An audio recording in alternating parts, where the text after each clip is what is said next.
আসসালামু আলাইকুম। বিজেপি ২৫০ আসনও পাবে না এবার, দাবি ভারতীয় নির্বাচন বিশ্লেষকের। একজন অভিজ্ঞ নির্বাচন বিশ্লেষক বলছে যে বিজেপি যে দাবি করছে যে তারা ৪০০ আসন পেয়ে সরকার গঠন করবে এবং নিয়ন্ত্রণ করবে, এবারটা সেটা হবে না। ফলে বিজেপি সর্বোচ্চ ২৫০ আসন পেতে পারে, এমন একটি গবেষণা বা তথ্য তিনি সামনে এনেছেন। খবরে বলা হচ্ছে ভারতের লোকসভার নির্বাচনের চতুর্থ দফার ভোট অনুষ্ঠিত হয়েছে সোমবার। পর্যায়ক্রমে আরো ৩ ধাপে এই নির্বাচন শেষ হবে।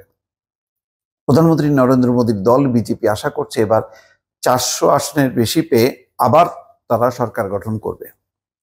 তবে নির্বাচনের মাঝামাঝি পর্যায়ে এসে বিজেপির এমন আশাকে দুরাশা বলছেন ভারতীয় নির্বাচন গবেষক বা পর্যবেক্ষক যোগেন্দ্র যাদব। বিভিন্ন রাজ্য ঘুরে এমন মত দিয়েছেন তিনি। ভারতীয় গণমাধ্যমগুলো জানিয়েছে ভোটের বুথ ফেরত জরিপ ও জনমত সমীক্ষা করার বিষয়ে যোগেন্দ্রের অভিজ্ঞতা রয়েছে প্রায় ৩০ বছরের।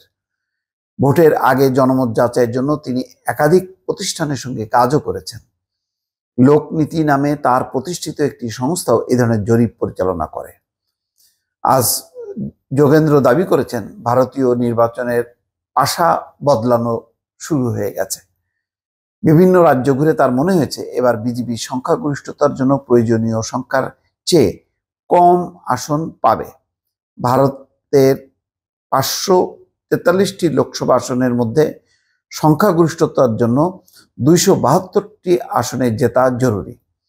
তবে যোগেন্দ্র মত দিয়েছে ২৭২ আসনের চেয়েও কম আসন পাবে এবার বিজেপি।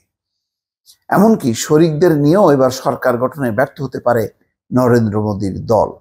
গত নির্বাচনে ৩০৩ আসনে জয় পেয়ে সরকার গঠন করেছিল বিজেপি। যোগেন্দ্র জানান, কর্ণাটকে মোট ২৮টি লোকসভা আসনের মধ্যে গত নির্বাচনে বিজেপি ২৬টি আসন পেয়েছিল। এবার অন্তত 10টি আসন সেখানে হারাতে চলেছে দলটি। মহারাষ্ট্রের 48টি আসনের মধ্যে ৪২টিতে জিতেছিল মোদীর দল। যোগেন্দ্র দাবি করেছেন মহারাষ্ট্রে খুব কম করে হলেও এবার 20টি আসন হারাতে চলেছে দলটি, অর্থাৎ খুব বেশি হলে 22টি আসনে জিততে পারে তারা। রাজস্থানে 25 আর গুজরাটে 26টি লোকসভা আসন রয়েছে। গত নির্বাচনে এই 51টি আসনের সবকটিতে জয় পেয়েছিল বিজেপি। তবে এবার সেখানে তারা 10টি আসন হারাতে চলেছে বলে মত দিয়েছে যোগেন্দ্র। এদিকে হরিয়ানা, পাঞ্জাব, দিল্লি, হিমাচল প্রদেশের পরিস্থিতি নিয়েও কথা বলেন যোগেন্দ্র। তিনি জানান, 4টি রাজ্যেই বিজেপি এবার বেশ চাপে আছে। বিশেষ করে হরিয়ানায় সবচেয়ে বেশি চাপে আছে দলটি।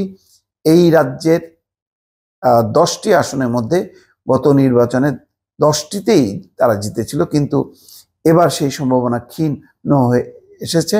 এই 4 রাজ্যে বিজেপি আরো 10 আসন কমবে বলে ভবিষ্যৎবাণী করেন যোগেন্দ্র। মোট কথা, যেহেতু তিনি অনেকগুলো প্রতিষ্ঠান পরিচালনা করেন, যুক্ত আছেন, তার নিজেরও প্রতিষ্ঠা আছেন এবং ভারতীয় নির্বাচন বিশেষজ্ঞ হিসেবে তার একটা খ্যাতি আছে, পরিচিতি আছে।